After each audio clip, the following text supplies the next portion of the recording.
Hey everyone, and welcome to Katie Couric. Washington's getting a lot colder. Some would even say it's shutting down, and I'm not talking about the recent blizzards. The latest issue of Time magazine examines why Washington is frozen and what this inability to compromise and pass legislation means for all of us. Joining me are Mark Halperin, Time senior political analyst and co-author of Game Change. Also from Washington, from Politico headquarters, world headquarters, Mike Allen, who's the chief political correspondent for Politico, and Bob Woodward said the most influential journalist today. Did you know that, Mike? I didn't know that, but if Bob says it, if Katie says it, I believe it. Well, Mark says it, so I'm not sure if we can believe it, but congratulations if in fact it's true. By the way, we're going to answer some of your questions from Facebook and Twitter, and we'd like to say a quick thank you to our sponsor, Dove. Anyway, so Mark and Mike, let me ask you, the emerging narrative everywhere in the media is Washington is broken, and I guess this encapsulates what a lot of people have been writing about, why Washington is frozen. The latest issue of Time magazine, you know, all the polls basically say people are disgusted with both parties. They think bipartisanship no longer exists in any fashion, really, in the nation's capital. Before we even discuss this, I want to know, do you guys agree with that assessment? It's on the cover of Time, so it must be true. You know, there's a paradox. Washington is frozen because the most extreme people on the left and the right exercise increasing and huge influence over what members of Congress and even the White House does. Out in the country, I think there is this mood to get things done, to demand change in Washington. The problem is people in Washington are too affected by these extreme left and right activists and media, and they're not really able, for some reason, to react and to break through that ice cube. What do you think, Mike?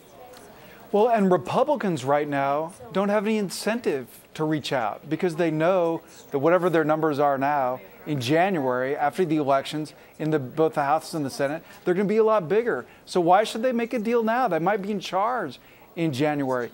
Democrats, though, have a big incentive to try to get something done, and I think we're going to see them try to do small things. But Mike, and that's because I was just going to say, Barack Obama. Yeah. Go ahead. You go ahead. No, I was just going to say Barack Obama in particular and Democrats in general were elected on the idea that they could get things done. They could make government work. People want that, and it's not happening. Well, do you really think that there's a lot to be gained by Republicans being obstructionists? You said they have no motive to be cooperative or to offer any kind of compromise, but isn't the mood in the country, at least indicated by recent polls, sort of a pox on both their houses? We're kind of disgusted with all of you who can't get out of the sandbox, and if they just are, in fact, if you want to listen to the Democratic rhetoric, the party of no, isn't that going to hurt them? Or are you saying maybe these conservative activists who are demanding a very different way of doing business will come out in the polls in the midterm elections and then put more of them in power? No, I think that's a very astute point about the mood of the country. And you see the party of no as a very damaging label for them. So just this week, House Republican leaders wrote to Democratic leaders and say, hey, we're having that summit about health care next week. Why don't we also have a debate about jobs, just Democratic and Republican congressional leaders? Now, we're told today that the Democratic leaders have not ruled that idea in or out, but I think it shows that Republicans are worried about exactly the point you just made. Do you think that anything we might be seeing a soupçon mark of change as a result of, I mean, these people on Capitol Hill, they read the polls. They understand that people are kind of disgusted with the way things are working in Washington. When we hear about this healthcare summit, of course, there was so much hand-wringing. Should the Republicans even come? Are the Democrats even open? Is the president just kind of going to dig his heels in? But do you think through some of these initiatives, the ones that Mike just described, we're seeing any movement towards bipartisanship at all? No real movement, because the Republicans have almost no incentive to cooperate unless the president can convince them that it is in the country's interest that they cooperate, and the country demands it because we have an economic crisis and we're at war and all the other big problems. Isn't the country demanding it? The country, as I said at the beginning, the country is. The problem is, there's this convention in Washington, the CPAC convention of the conservative activists. There's nobody there saying, you know what, for the good of the country, let's cooperate. Well, other than polls, how can these people get the message that there are a lot of massive problems and we need to come up with some solutions and some compromises and some movement? What they think is that the solutions that would occur if Harry Reid and Nancy Pelosi and Barack Obama play a big part in the solutions are solutions that the country doesn't want, that they're too left-wing. Look, politicians look at the data. They do see those polls, but the other data they see Mike referred to. Since January, every time the Republicans have said no, they've moved up in the polls, and Obama and the Democrats have moved down. They, in some ways, would be irrational to cooperate and let things get done, because that would play into a different narrative, a narrative that says Barack Obama is an effective president. The best thing they have going for them right now is that Barack Obama is looking increasingly to Americans like a president who's failing, and that will help them in November. The only thing I think will appeal to them is not they're afraid of the polls, the country wants to get things done. Obama, I believe, has to go to them and say, you know what, we're going to have to put politics aside because there's a crisis and I'm going to meet you halfway. If he doesn't do that, I don't think anything will get done. Mike, do you think he will do that? There are no signs that he will, but Katie, I think that if any politician in America had the possibility of succeeding there, it would be Barack Obama, with his unique personal hold on the country, with his unique personal and communication skills. I saw Invictus, the Nelson Mandela movie, the other day. And there's a scene in there where when he's moving into his office as South Africa's first black president, he says to all the white workers who are packing up their stuff, he said, don't leave on my account. Like, if you want to stay here and work, you can. Maybe the president needs some dramatic overture to the other side. That's what people elected him for. And a big danger for President Obama coming up is disappointment. That people thought that he could solve a problem that honestly may be insoluble. I didn't know we were supposed to come armed with movie metaphors. I've messed up. Hey, well, did you think there was something up in the air that you might be applicable here? I think Barack Obama's being sarcastic like the Ed Asner character, and that's a bad idea. I don't think sarcasm plays well in a president, and I think he's turned off a lot of Republicans. Asner's sarcasm worked in the film, I felt, Katie, with that little boy. Katie, one of the, Go ahead, Mike. Katie, one of the most interesting ideas in this Peter Beinart cover story in Time magazine is that Republicans get elected by discrediting government, by making fun of government. If there's a third-party candidate, someone from outside this system who's going to come forward and the conditions for it, I think you guys will agree, are the best they've been in decades. What about a candidate who can get people to, rather than pulling government back, be elected on demand that Washington get things done? If you could get a candidate whose mandate was to get things done, to overcome this gridlock, we might have a different picture. As soon as donkeys fly, that will happen. Yeah, really? You think there's nobody? The problem is there is nobody. Mike's right about the conditions. If, as I say, if General Powell were 25 years younger, half as sane as Ross Perot, and had all of Michael Bloomberg's money, he could do it. But he's not. General Powell, who's going to be on CBS's Face the Nation this weekend, by the way. I was trying to segue into a promo, thank you. There's just nobody out there who has, you got to be a multi-millionaire, not just like the kind of people you'd go to a dinner party with in Manhattan, but like a really rich person, like tens and hundreds of millions, maybe billions. There's just nobody like that out there who is showing any signs of having political aspirations. This country, this political system is not hospitable, even now, to a third-party candidate. Well, it's very depressing what I'm hearing you guys say, though. You know, you're saying that there's no motivation for the Republicans to cooperate because it's not going to help them at the polls, It'll right? happen in January. You know, so... No, but Katie, you should be hopeful from what we're all agreeing on, which is that there is a market for it in the country. There is a demand for it. You look in the research and it's clear. And when there is that clear demand for something, and you pointed out, can't these guys read poll numbers? When the public wants something that clearly, eventually somebody's going to respond to that call. Just may not be until after Republicans control the Congress, which they may well come January. That could be the only thing that can save Barack Obama, ironically, is losing control of Congress to the other party. Just as Bill Clinton effect. It worked for Bill Clinton. A lot of the compromises he'd like to make, he is not a big liberal the way the Republicans say. A lot of the things he'd like to do, he can't do because he's turned over too much of his presidency to Nancy Pelosi and Harry Reid and these liberal committee chairs on the Democratic side. If Republicans are in charge, I think he can cooperate and he'd be more of a centrist. Yeah, Katie, you know what's interesting, and the White House denies it, but Democrats in both the House and Senate are very worried that exactly because of the effect that Mark's pointing to, that President Obama, his top advisors, they might not really mind having a Republican House or a Republican Senate, that the idea of having a foil might be effective. And so they're worried that President Obama, in the campaign stretch coming up, and certainly after that, will be running against Congress. The Congress will be thrown under the bus to make the points about the kind of leadership that he'd like to deliver separately from the Democrats on the Hill. Like that scene in Inglourious Bastards. Let's talk about Evan Bayh, because he's just the latest politician who has said, you know, I've had it, nothing, Congress isn't working. Actually, I don't need to paraphrase him. We have a soundbite poll. This is a very highly produced program. So let's take a look at what Senator Bayh had to say. For some time, I've had a growing conviction that Congress is not operating as it should. There is much too much partisanship and not enough progress. Too much narrow ideology and not enough practical problem solving. Even at a time of enormous national challenge, the people's business is not getting done. So what needs to happen to get the people's business done? I mean, are there any solutions? You know, you guys are talking about maybe the House should, you know, become a Republican majority and all that. But what, you know, people who don't follow this day in and day out, are there any things that can be done that break the terrible gridlock and the paralysis that we see in the nation's capital? Well, what do you guys think of this approach? That President Obama call the Republicans in, turn on CBS's cameras, C-SPAN's cameras, and say, what would you do?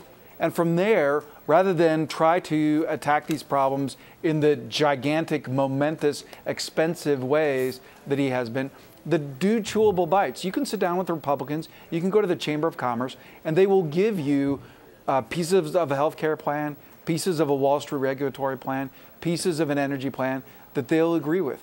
Try and do a few pieces rather than trying to eat the whole sandwich at once. Incremental changes. So, Right. well, will there be hell to pay from his base if he does this, Mark? Yes, his base is But still now he's trying got to, nothing instead. his base is still trying to pass a public option, which does not have the votes to pass. That's so laughable. You know, I saw that. This, Can you believe it? this is the moment when he should do what he should have done months ago, which is exactly what Mike said. Call on the Republicans and do smaller things. The fact is, the president could probably get 70% of what he wants on energy and health care and on a stimulus bill by cooperating with Republicans. But the Democrats won't give up 30% in Congress. He needs to make it happen. In terms of people out in the country, they should vote for people like Evan Bayh, who are not afraid to work across the aisle. I would say to Evan Bayh, though, good analysis of what's wrong. Why leave? He's one of the few people in the Congress who will work with people from the other party. I'm mystified that having diagnosed the problem the way he did, he's walking away. Are you mystified as well, Mike? I agree totally. And there's a lot of buzz online about, oh, thank you, Evan Bayh. You don't like those mean Republicans, so you're going to teach them by making Mitch McConnell the majority leader, something that is now much more likely with Indiana in danger. I think that we have to acknowledge here that a clear factor in Senator Bayh's decision, he probably would have won. He has $12, $13 million. He would have won, but it would have been a very tough race in a horrible environment. It's possible he would be in the minority. He knows he's not going to be president now, and I just think he didn't want that race, and that's at least some percentage of the decision. I think he was afraid of losing, even though he's ahead and he's got a lot of money. He also said he had the heart of an executive. Do you think it's a precursor to a presidential run? I know there's been some conversations about that. I asked him the other morning on a cable television program if he would rule out running in 2012 as a Democrat or an independent. He absolutely ruled it out. He was a presidential candidate for about 25 minutes in 2008, right, and it didn't go that well. He'd like to be president. I think he might well run for governor of Indiana and run for president down the road. Despite the fact that he has the mannerisms of an 85-year-old, he's still a pretty young guy. Isn't part of the problem, Mike, you know, what you guys alluded to earlier, you know, that, you know, you say that all these politicians are beholden to the fringe elements of their party, but in this Time magazine article, it's also discussed that there are really very few moderates now. You know, you used to hear about conservative Democrats like Sam Nunn on Capitol Hill or moderate Republicans. I mean, are those few and far between these days? Is that part of the problem? Everybody is so sort of marginalized? That is a great point, and a big part of it is because of the way the districts are drawn in this country, especially in the House, that because we have computer programs now where parties can maximize their concentration of voters, get all the Republicans in one district or all the Democrats in one district, that you tend to have, rather than a lot of sort of squishy people like the country is. It's a 40-40 country, 50-50 country, whatever you want to call it. But that's not how our leaders are, and it's because they tend to come from either very Democratic districts or very Republican districts. They go home at night, they go home on the weekends. They don't socialize the way Washington used to hear about the House Speaker, the big liberal Democrat, Tip O'Neill, like having a drink with Republicans. That just doesn't happen. And this is another place that President Obama could set the tone. Katie, when you sat down with President Obama at the Super Bowl, you pointed out that his Super Bowl party was mostly Democrats. That was a lost opportunity for him. What do you think about the filibuster? You know, there have been conversations. I guess the Republicans have filibustered 80% of Democratic legislation. Isn't that right? I think it was written in time in 2009. Yeah. And there have been conversations about, should we just get rid of the filibuster, or should we make them actually filibuster something? In other words, stand there ad infinitum and you know, do what Strom Thurmond did when he stood at the well of the Senate for what did he, 24 hours straight or something insane like that? Well, I mean, is there something wrong with the system that I think if the threat of the filibuster can mean nothing will happen? There's some Senate rules that are a bit silly, but I think if the president were proposing things that were really, really popular in the country, the Republicans would pay a political price if they tried to block them through the filibuster. That's what's broken, I continue to believe, is that the president just got too locked in with the liberals in Congress and his party. And the reason Republicans get away largely with being the party of no, often exercised through the filibuster, is because the country says, yeah, you're doing this to stop Obamacare? Fine. Why did President Obama go down this path, you think, Mike? Well, you know, he did run sort of on this whole idea of bipartisanship and getting rid of sort of the toxic environment in Washington. Why was he so quick to relinquish so much power to the Democratic politicos, sorry for the use of that word, on Capitol Hill, Mike? Yeah, well, Katie, I think he had advice from a lot of people. He'd been in the Senate himself. He had advice from a lot of people whose experience were largely shaped by the Capitol Hill. And so he maybe deferred more to them than he needed to. But now he and his party are paying a terrible price.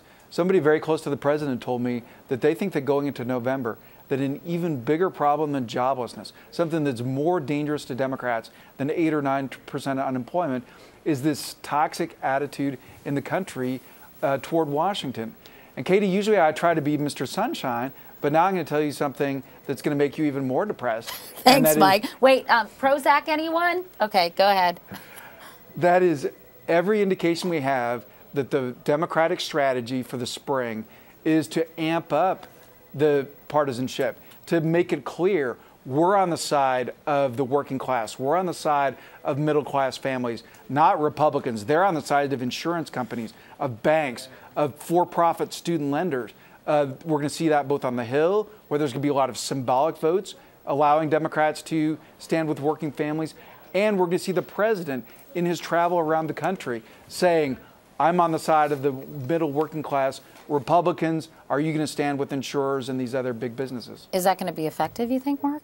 It might be effective in terms of amping up the hostility between the parties, if that's their goal. But you know, Mark, be fair, that's not their goal. But it also but look, one of them. I was being sarcastic, just like the president. One of the most admirable things about Barack Obama is he ran to be president to change the country in ways he thinks are a good idea, not to keep winning elections. One of the failures of George Bush was he turned too much power over to his party in Congress, and their whole orientation was keeping and extending their majority. If Barack Obama wants to get things done in the second year of his presidency, that is not a good strategy, because I don't think they have the votes to pass anything that way, and it'll further alienate the Republicans. And do you think it'll further alienate the country? Yeah, well, the country's pretty alienated from this kind of stuff already, so I'm not sure how much further that can go, because the poll numbers we've been talking about, it will appease his liberal base, but I don't think appeasing his liberal base is the path to success to achieve what he wants to achieve. It might help them in the midterms some. But again, I think the best thing that could happen to him is probably to do poorly in the midterms and have Republicans to work with in Congress. And what do you think, just getting back to the filibuster, Mike, do you think that that's here to stay? There's nothing that can be done about it, and it's sort of... No, go ahead. Yeah, no, it certainly can be changed, and President Bush did a lot of his programs with 50 votes. The Senate has changed its rules, though, that makes this much easier. You don't have to go in and read the phone book anymore, like Mr. Smith goes to Washington. Now you just need 2 senators from the opposing party there. I'm told that there's two to keep the other one awake so that in case that there's a vote, they can object. So Senate rules have made it much easier. It would be possible for the Senate to change that. And there is a big push among Democrats for that. You poke around on the liberal blogs, and this is a huge issue. And somebody who went out there and talked about it a lot, I can tell you, A, they would raise a fortune, but B, they would have a lot of support. What do you guys think of the Tea Party movement in general? You know, it's really now getting a lot of media attention. And it's been brewing, if you will, for some time now. How powerful, let's see Mike like that. How powerful do you think this group is? Or do you think now sort of the media is playing catch up when it comes to sort of this feeling that they have encapsulated? I think the sentiment they express is one that has got a lot of energy. I think they're exactly analogous to Sarah Palin, who's one of their big heroines. They're the most powerful force within the party today, and they will never govern the country. So they create a distortion. They get a lot of attention, just like Sarah Palin. They're very loud and showy like Sarah Palin, but they aren't specific, and they are a danger to the Republican Party because there's a ceiling on how many people will follow them. And in fact, Mike, a lot of sort of Republicans, whether it's John McCain or Charlie Crist, are being challenged from the right by people who really embody the Tea Party philosophy, right? No, that's a great point. J.D. Hayworth, the former and current, once again, radio talk show host in Arizona, who's challenging Senator McCain. And that's turning into a real brawl where you have talk show hosts across the country who are taking sides in this. Almost all of them have sided with J.D. Hayworth, and Bill Bennett, I think, has endorsed Senator McCain. But I think it's very instructive, Katie, that both parties are treating the Tea Parties carefully. Once Democrats wanted to isolate or make fun of the Tea Party, but David Axelrod now says that we need to acknowledge their anger. So that's a clear sign to me of how much, how worried Democrats are about this sort of mood and its possible contagion effect. Republicans, you have the Republican National Chairman Michael Steele meeting this week with Tea Parties, trying to convince them, hey, come along with us, because of course they would love to have Tea Party mailing lists to raise money from the Tea Parties, which they haven't been able to because it is by definition a disaggregated group. Anybody who claims to be the leader of the Tea Parties is a charlatan. It's a bunch of little groups. But don't Democrats sort of hope the Tea Party movement will make itself even more known in the midterm elections because it'll basically siphon off a lot of support from some Republican candidates and divide voters? Well, they certainly hope their Tea Party candidates on the general election ballot, like in Nevada against Harry Reid. If that happens, the Democrats will win because they'll clearly draw most of their votes away from the Republican nominees. Right now, the Tea Party basically stands for two things. They stand for anger against Washington, which, as Mike said, is a huge issue that the White House and the Democrats have to worry about. And they stand for smaller government. Well, I don't know anybody who's not for smaller government in the abstract. They're not at all specific about it. Yeah. There's a lot. In the abstract, people are for smaller government. They may also be for some big programs, but so are the Republicans. They're for big programs. I think that in the end, the Tea Party movement could very well help them in the midterms because they're lower turnout. Help the Republicans. But this is a movement that stands for almost nothing. And over the long term, it's allowing the Republicans to see a mirage, that this is the path back to majority status in the long term. And it's not, because they don't stand for anything specific. And they're not, I respect their public activism and they're wanting to change the country, but they're not specific enough or organized enough, I think, to be a governing movement. Do you agree, Mike? Yep. If the establishment, I always agree with Mark, but to add to his point, if the establishment Republicans would reach out to the Tea Parties, continue to, they're also having state Republican meetings with Tea Parties as they did the national meeting. If they could reach out to them, if the establishment could embrace some of their issues, this would be a very powerful force, because in midterm elections, you don't typically have hugely motivated groups of voters. This year you're going to, but this would be a big group that if Republicans could have them working for them rather than hurting their image, that's the way to gain majorities. Mike, you say some of their issues. What issue do they have except they're for smaller government? They don't like the fact that establishment Republicans are focused on issues besides the ones that you mentioned. I only mentioned one. All I can tell that they really care about is smaller government. Some of them care about other issues, but as a movement, what do they stand for? You say if Republicans can co-opt their issues, right. What are their issues? No, but Mark, I agree with the point you made earlier that the establishment Republican Party has not been for small government. I think that they recognize that that's a problem.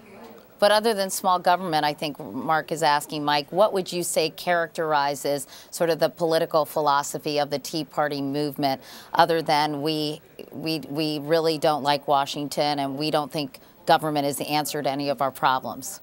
No, I agree that that's the strain that unifies these various blends, if you will. Do you think they're going to have to become more specific, Mike? Obviously, Mark does, but do you think they have the capability to be more specific in terms of plans? I interviewed a couple of Tea Partiers, and they said they do have some specific proposals. I just think they're not necessarily uniform throughout the movement. Well, and the way to do that is to support specific candidates, and that's how you move ahead in this political system. They can put out all as big a platform as they want, but until they have candidates who can work with Republican parties and have a chance to build a majority in a district or a state, they're just going to cause problems. They're just going to fractionalize Republican votes and elect Democrats. You know, Marco Rubio, you wrote about him in today's playbook, Mike, and he, I guess, gave a big Tea Party speech on Thursday, his highest profile speaking engagement yet, you called it. And he basically said, Americans want leaders who will come to Washington, D.C. and stand up to the big government agenda, not be corrupted by it. After all, the U.S. Senate already has one Arlen Specter. And basically, he says the political class tries to make sense of this, but they can't, because never has the political class nor the mainstream media that covers them been more out of touch. What does that mean exactly? America wants leaders who will come to Washington and stand up to the big government agenda, not be corrupted by it. What does that mean exactly? Well, it's an applause line that I don't think you can parse too much. Marco Rubio was speaking to CPAC, the Conservative Political Action Conference, which had to move to a new hotel this year because it got so many people, 10,000 people, reflecting the sort of emboldened status of Republicans right now. What do you think it means? It means that the guy's smart enough to spew out a soundbite to get people to applaud. Someone should ask Marco Rubio, along with everyone else speaking at the conference, you know what, you're right, big government, not the answer to our problems. What would you like to cut? Because they don't have answers. All they have is the ability to capitalize on criticizing what President Obama has opened the door to, which is that the people in Washington now are out of touch and support big government. We're going to do a lightning round of Twitter questions real quick, but I wanted to ask you both, what role do you think an increasingly partisan media have played in sort of the polarization of the country? And do you think in some ways they're creating this atmosphere where that makes it very sort of inhospitable to compromise? 100%. You know, go ahead, Mike. Sorry. No, it depends what media you consume. If you're consuming CBS News, if you're watching the CBS Evening News, if you're watching Time Magazine, if you're reading Politico, we're not more partisan than we've ever been. But I guess I'm talking about other outlets that are really advocacy journalism. That seems to me that a lot of people gravitate toward media that will reflect their own views back at them and don't necessarily hear the other side. And if that's kind of ginning up this feeling of rancor in the country. It is 100%. It's worse and worse every year. You know, Huffington Post on the left, Fox News on the right, plays to a base on either side that it gets emotionally ginned up. And it sends this message to people in office. If I cross my base, I'm going to hear from people who are angry and who I need to get reelected. It's a big problem because we're all for free speech. No one's going to stop the internet or cable TV or talk radio. But it puts extraordinary practical and psychological pressure on people in both parties, and it keeps them from compromising. I put it as a day-to-day drumbeat. I put it as high on the list as anything else, keeping compromise from taking place. But Mike, you don't agree? I agree that with the profusion of media choices we have, that it is much easier for now for people to get the warm bath, to hear what they want to hear, to only hear their side of the argument. Just the one reality check that I would add to that is a lot more people watch the CBS Evening News with Katie Couric than consume all those outlets that Mark added put together. Yeah, but maybe they're sort of the silent majority who really, you know, the great sort of unwashed that we discussed earlier, who want compromise, but they're not so much on the fringes that they're making all the noise. And isn't that part of the problem? Right. Yeah, I'm just saying, I don't know. I think that's a great point. Yeah, I agree with that. It's not that it's not a problem. It's the people who want to get information elsewhere. There's plenty of other places. Okay, let's do this Twitter lightning round because we got some good Twitter questions. One is Bo Pook writes, I feel one term in Congress should be the limit, allowing work done for the people and not self-interest. Anyone agree? It'd be pretty tough to get much done in 2 years, wouldn't it? It would, and there's lots you wouldn't have people. Go ahead, Mike. Go. Go, Mike. No, excuse me. I was just going to say you wouldn't have people who are knowledgeable about how to make government work. Yeah, it seems like they would get oriented and then they'd be out of there. Time to go. You know, you hear more talk about term limits now, just like you did back in the 90s when Ross Perot was around, because of these, particularly with big deficits and frustration with Washington. The problem is the only way to have that at the federal level is with a constitutional amendment. And in a polarized time, passing a constitutional amendment would be, I think, next to impossible on any topic. Okay. Solify writes, we have a cancer eating the infrastructure of this great nation and we must eradicate it, starting with lobbyists and corporations. Parenthetically, 8 in 10 Americans opposed the SCOTUS decision to allow unions and corporations to spend money on behalf of candidates. I think that just came out in a Washington Post ABC News poll. So how big I mean, it seems to me that is another sort of unifying feature of the Tea Party movement, which maybe we should give them more credit for, and that is the incredible influence of lobbyists, special interests, and corporate corporations on the political process. And that's one of those issues that does unite left and right at the sort of populist grassroots level. Barack Obama has done some things on those issues. I think there probably is a public appetite for him to do more. I'd like to hear someone associated with the Republican Party talk with specificity about what they'd like to do to reduce the influence of special interests in Washington. Mike? But Katie, picking up on that poll that you mentioned, we're told the leaders in Democratic leaders in both the House and the Senate plan to make very high-profile runs at legislation in the next few months that would curtail the scope of that Citizens United ruling. The Senate wants to get something done before Easter as one of their key legislative accomplishments going into the midterm. So that shows how much their expectations have been dialed back. But can they really do that? Because you mean sort of preempt the Supreme Court decision and come up with legislation that would override it? That's what both the House and the Senate are going to try to do. I agree with you. It poses a lot of legal scholarship problems, but they are going to try. And they're at least, even in trying, it gives them the chance to say, we're with the middle-class people, we're not with the corporation. There's a lot they can do to rein back the impact of the decision, even without overturning it. Okay. The Loop 24, I think we actually addressed this, you guys, but writes his one-line fix. Honest media reporting. What do you think?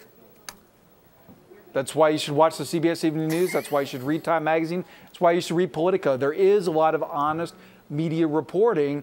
You just have to tune out the noise, which certainly exists and certainly is getting louder and available in more places. You agree? Amen. Okay. Carolyn on Facebook writes, it would be easy to ask, why can't we all get along? But my question is, when are they going to stop competing with one another and get down to business at hand and do the jobs that we hired them to do? Really, again, liberals get mad when I say it's up to the president, but the fact is the buck stops with the president. I said the same thing about George Bush. He cannot take no for an answer from the Republicans. He must learn what it will take, what compromise will be required to get them to work together, or I don't see how he passes anything significant this year. But let me ask you something. I mean, earlier you said, Mark, that they have no incentive, right? So the more they say no, the more power they're going to get. They have no political incentive. I think he has to appeal to their patriotism. He has to say, you're going to have to set aside your... You know, you talk about being sunny and optimistic. What could be more hopeful about the country than to think that people who enter political life can have their sense of patriotism appealed to successfully by a president who's facing huge unemployment, 2 wars, lots of huge challenges for the country. He cannot appeal to them successfully on politics. It's impossible. He must convince them to do it for patriotic reasons. But Mike, if the president reaches out to Republicans, isn't there a good chance, so if they want to be obstructionists, that they'll paint anything that he's trying to do, they may twist it and say this is a terrible idea. For example, Eric Cantor, I don't know, I haven't seen it yet, so maybe we can roll it. He just did a video on YouTube about the stimulus package. Mike, I think you mentioned this on Playbook this morning as well. Can we just take a quick look at this? Because this, to me, is part of the problem. 22,000. That's the number of Americans who have lost their jobs since President Obama took office. With unemployment recently reaching the highest level in 26 years, it's time to take a closer look at the Democrats' economic stimulus plan. If nothing is done, this recession could linger for years. The unemployment rate could reach double digits. January, 7.6% unemployment. On January 10th, the White House promised Americans that if we passed the Democrat stimulus plan, unemployment would not exceed 8%. Now, most of the money that we're investing as part of this plan will get out the door immediately, generating or saving 3 to 4 million new jobs. Absent this bill, our unemployment rate would grow, more people would be out of work. So the impact is immediate. February, 8.1% unemployment, 726,000 talk over as total people jobs continue lost. to watch this. But does Eric Cantor have a point, or is this kind of going too far? What do you guys think of this? I'm too afraid to say that Barack Obama seems like a scary guy. The Republican mindset now, which is to have no interest in engaging in dialogue with the president about how to fix things, but simply to try to basically say 2 more years of Democratic control of Congress and Barack Obama will produce more joblessness. Well, why wouldn't they continue that mantra, even if he does reach out to the Republicans, Mark? I'll say again, they will if they're politically smart and they don't care about trying to help the country. But he has to take a step and basically say, I'm no longer going to be guided by Harry Reid and Nancy Pelosi. I'm going to be guided by a majority in the center. As far as I'm concerned, it's the only hope, because continuing to fight back against stuff like that will just produce more gridlock, and you can put that ice cube inside a giant vault. What did you think, Mike? What did you think, Mike, about that Eric Cantor YouTube spot? Yeah, well, I love the haunted house music. That's really helpful to the dialogue, and they make a point in there that's going to be a big part of their November strategy, and that is they talk about what's a result of the unified rule of House, Senate, and White House. So they're going to be arguing out in the states, Republicans can be a check on the president, put us in charge of the House.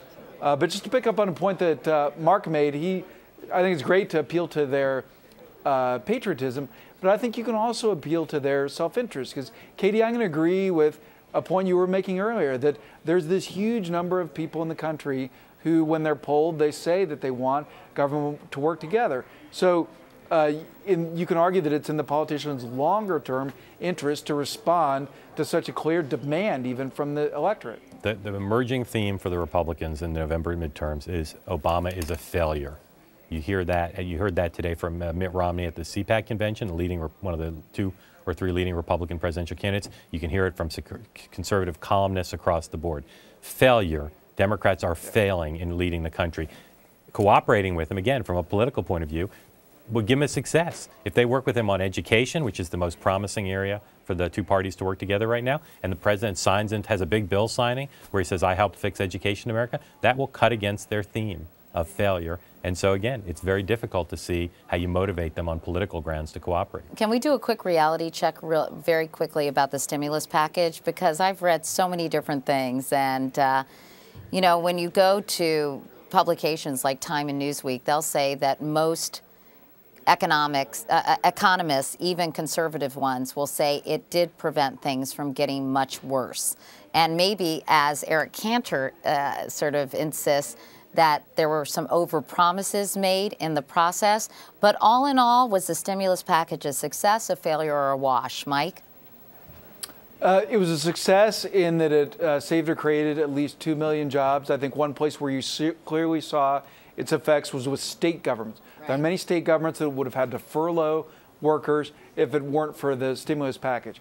But it did not do nearly what was promised, and it did not do nearly what you could have done with that amount of money applied in different ways.